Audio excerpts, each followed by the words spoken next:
विक्रम शामराव शिंगाळे, लोकनियुक्त सरपंच आदर्शगाव गंजरवाडी.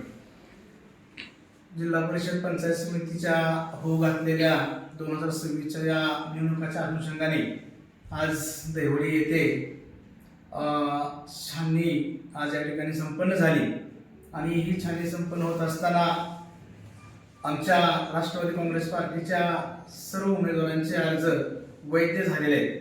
आज खऱ्या अर्थानं ही निवडणूक अगदी शेवटच्या टप्प्यात निघालेले आणि मी वरकुडे मनोडी गणातून या ठिकाणी निवडणूक लढवत असताना आज आमच्या सर्व उमेदवारांचे ज्यांनी नेतृत्व करतायत ते मान तालुक्याचे नेते सन्माननीय प्रभाकरजी देशमुख साहेब, तसेच अभयदादा जगताप, तसेच अनिल भाऊ देसाई, तसेच राष्ट्रीय समाज पार्टीचे अध्यक्ष सन्माननीय महादेवजी जानकर साहेब, या सर्वांच्या नेतृत्वाखाली ही निवडणूक या ठिकाणी मान तालुक्यामध्ये लढली जात आहे.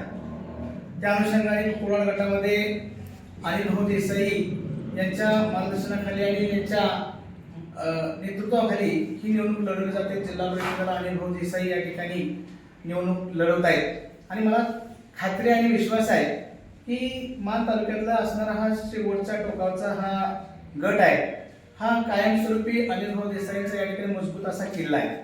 तो आजपर्यंत कधीही ढासळलेला नाही आणि तो कधी ढासळला सुद्धा जाणार नाही याची खात्री या ठिकाणी आम्हाला सर्वांना आहे. आज वरकुडे मलोडी गण असू द्या, कुकरवाड गण असू द्या किंवा कुकरवाड गट असू द्या, या गटामधील असणाऱ्या जे या ठिकाणी नऊ तरुण युवकांचे या ठिकाणी प्रश्न आहेत, ग्रामीण भागातल्या रस्त्यांचे प्रश्न आहेत, तसेच या ठिकाणी शाळेची या ठिकाणी चाललेली दुरावस्था या ठिकाणी असू द्या, याच्यावरती या ठिकाणी आम्ही काम करणार आहे.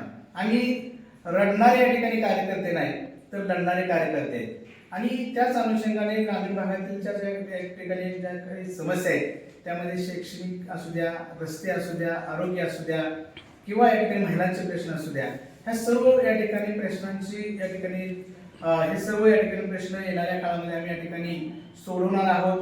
आणि आज मी लोकनियुक्त सरपंच बनगरवाडीचा असताना गेल्या 3 वर्षांमध्ये ज्या पद्धतीनं एक आदर्श गाव बनगरवाडी या ठिकाणी बनवलेला आहे, तेच आदर्श गट या ठिकाणी आम्ही या सर्व नेते मंडळीच्या नेतृत्वाखाली आणि मार्गदर्शनाखाली एक आदर्श गट या ठिकाणी तयार करू. त्या असणाऱ्या भागातल्या प्रत्येक गावामध्ये या ठिकाणी विकासाची गंगा या ठिकाणी प्रत्येक गावामध्ये पोहोचू, एवढंच या ठिकाणी तुम्हाला या निवडणुकाच्या अनुषंगाने या ठिकाणी सांगतो. विरोधकाचं काम करतील, त्यांना जे काही टीका करायची असेल त्यांनी या ठिकाणी टीका करावी, मात्र आम्ही सामंजस्यानं आणि प्रेमाने या ठिकाणी या निवडणुकीला सामोरं जाऊ, एवढंच या ठिकाणी सांगितलं. आजपर्यंत अनेक सभांमध्ये तुम्ही गोरेंची या तालुक्यात गुंडगिरी आहे, धमक्या दिल्या जात आहेत, असं अनेक वेळा तुम्ही त्यांच्यावर टीका टिप्पणी केलेली आहे. भाजपच्या विरोधात सातत्यानं तुम्ही बोलत आलाय.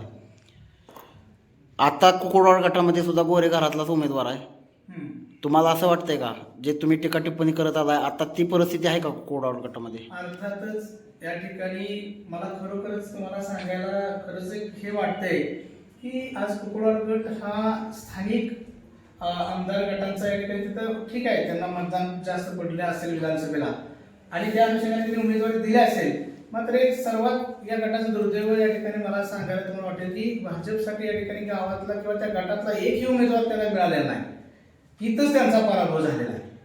आणि आज या ठिकाणी तुम्हाला सांगतोय की आजच या ठिकाणी तुम्हाला सांगतोय की आज या गटामध्ये या ठिकाणी अनिल भाऊ देसाई मोठ्या संख्येनं या मोठ्या मताधिकारी या ठिकाणी विजय होतील. राहिला विषय गोरे घराण्याचा, तर आज आपण बघतोय की मान तालुक्यातल्या जवळपास 3-4 गटामध्ये या ठिकाणी ते निवडणूक लढतायत. तर सर्वसामान्य कार्यकर्त्यांना पण कुठेतरी संधी मिळायला पाहिजे होती, ती संधी या ठिकाणी त्यांच्या माध्यमातून मिळालेली नाही. हे मान तालुक्यातल्या सर्व भाजपच्या कार्यकर्त्यांचं दुर्दैव आहे असं या ठिकाणी मला आवर्जून सांगायचं आहे. तुमच्या गटात पण किंवा तुमच्या गणात शेखर गोरेंची पण ताकद आहे तिथं. हो, मग शेखर गोरे आणि जयकुमार गोरे जर तिथं एकत्र आले तर मग तुम्हाला काय तुमच्या या निवडणुकीत धक्का बसू शकतो का त्याचा? त्यांना ते एकत्र आले असतील किंवा येतील एकत्र, अजून चर्चा चालू आहेत. हा, ते फायनल झालेलं नाही तेव्हा. हा, ज्यावेळेस येतील त्यावेळेस बघूया.